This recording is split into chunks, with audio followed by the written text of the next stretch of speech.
Hey everyone, did you know that the original edition of Candyland didn't have any characters? It was more about the locations that you traversed on your way home, hence the name Candyland. This was news to me because this is the version I grew up with, and the characters were the best part. It even came with this piece of paper that said what their names were and the lore behind them. But if you go to the store today, it's an entirely different designed board, and of course, I have lots of opinions about it, and it gave me the idea for this video. What if I redesigned the Candyland characters in my own style, in my own way, and come up with fun lore for them? So without further ado, let's start with the first character, which is Mr. Mint. I always loved this little lumberjack, I think he was in the original. He eventually had this axe and was chopping peppermint bark. Excellent pun. So I think this is a great occupation for him to have. He eventually was changed to like a figure skater, which is okay, and then he became a child, and then the same child eventually needed a wheelchair. So I decided to keep the representation, but kind of have my cake and eat it too. And I made Mr. Mint a sort of very kind of beefy lumberjack. Sorry, not sorry. It's me. What are you expecting? Who's still chopping down peppermint bark in the middle of the peppermint forest or woods or whatever it's called. But he now has a son who uses a wheelchair because honestly, it's just such an intelligent design, like using the peppermints as wheels and the upside down candy canes as a sled or like sleighing thing. I don't know what to call a sled wheelchair. It's just smart design, and I love the representation. So yeah, it's a little bit of having the best of both worlds, as Hannah Montana would once say. The style that I use for this is semi-lineless. It's really not lineless at all. You'll see later that I end up going over with contour lines just because I wanted to really maximize the amount of like depth and separation with all of the images. And yeah, I think a big philosophy that I had going into this challenge was one to, yes, redesign the characters, but also think a lot about the world and the setting. And so I started off with, an easy mode because a forest of peppermint trees and like literal mint, the herb growing out of the ground, but with peppermints attached to them, is just so whimsical and fantastic. It really set me up on the right foot because later in the video, I'm going to be having to spruce up some of the locations just as much as I'm going to have to do redesigning. But talking about what I'm doing now, you can just see I'm really trying to draw over. It was a lot of additive drawings, which is when, I just keep adding layer on top of layer on top of layer in order to do the illustrating. Whereas usually what I do is just make one layer to do my inks, and then I make a layer underneath it to color and fill it in. But I just wasn't in that mindset. To be completely honest, I actually did this illustration a long time ago, as in several months ago, but I'm just now getting to editing the footage and also recording the audio for the video. Yeah, I've been struggling with a little bit of the burnout. I have discovered I'm a very talented artist. This is something I knew. I can illustrate expertly. I'm good at my craft. What I'm not so good at is business management. It turns out that's an entirely different skill set. But the problem with being a self-employed artist is you're also kind of a business owner. I don't know. It's a lot of things that I'm not trained in that I have to do.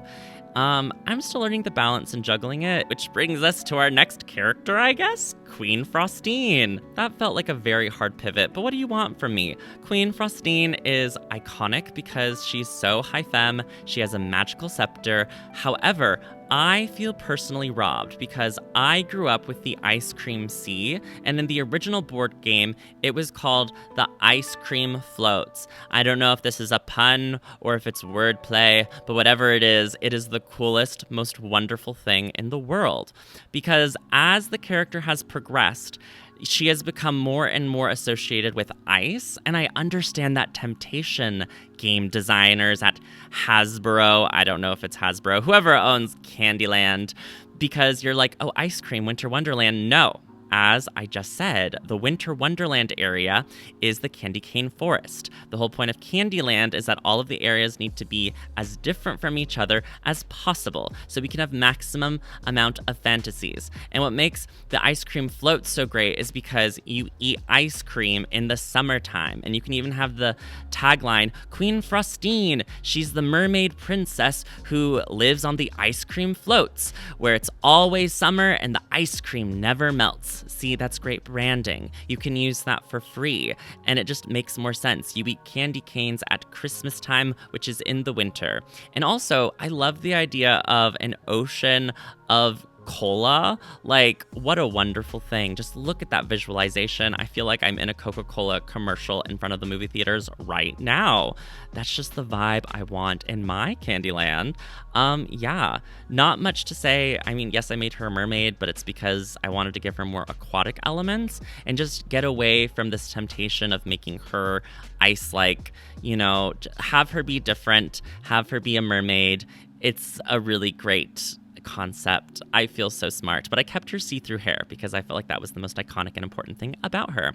Yeah, and so that pretty much finishes up her, and now we're on to our final character, Lord Licorice. So the thing with Lord Licorice is that he is a little problematic, in my opinion, because he is the villain, and he has like this big hooked nose and just a lot of features that are sort of associated with anti-Semitic art from World War II. So I wanted to kind of get away from that.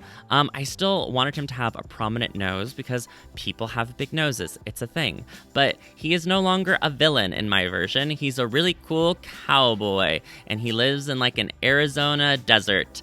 The desert. I'm so good at names.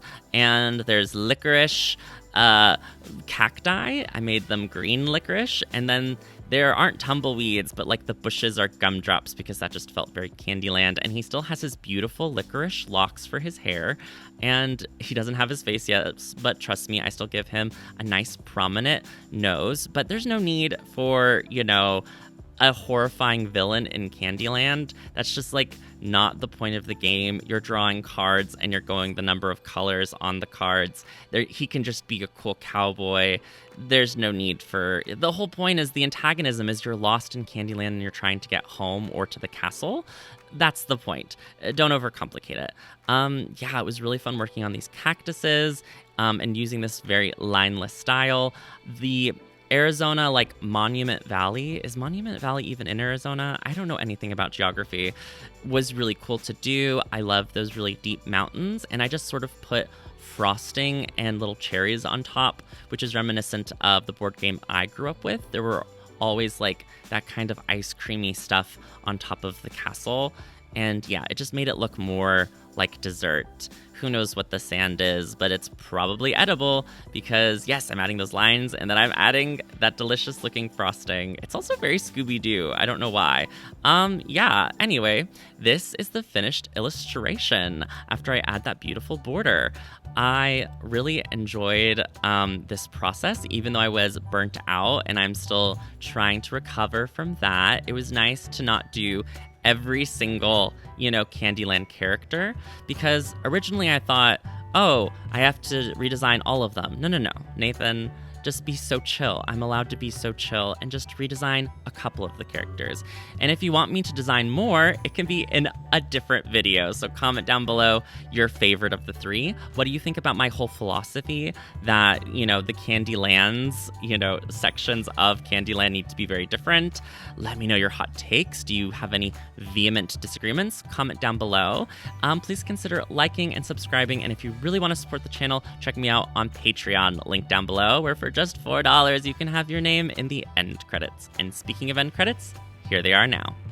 Special thanks to Anna Sophia Boyd, Axilius the Great, Bodhi, Blue Uwu, Kay Clark, Christopher, Dabadoodoo, Dax Quinn, Aaron Martin, Emma Wee, Gay Jarris, Jay Johar, JD Boy 2000, Johan, Kitsune Chibiko, Lucky Paradox, Melon, Mild Mothman, Mistake, Native Runner, Orion Amastasia, Pinecone, Potion Cellar Door, Rin, Scorching Ray, Sir Camelot, Smalls the Sax Jammer, Shernanigans, Tad the Turtle, Tarthalinor, The Real Michael, Thumper Daytime, Thony, Tortilla chips, Tuesdays anyways, tundra katy bean, and tuppence pies. Thank you so much for watching. My name is Nathan, and I'll upload a new video real soon.